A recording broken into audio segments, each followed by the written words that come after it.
You ask Tiger to solve.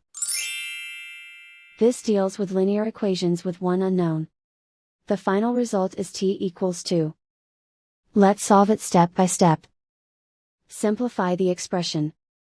Multiply the coefficients. Swap sides.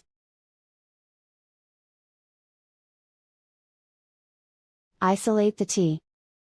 Divide both sides by 1250. Simplify the fraction.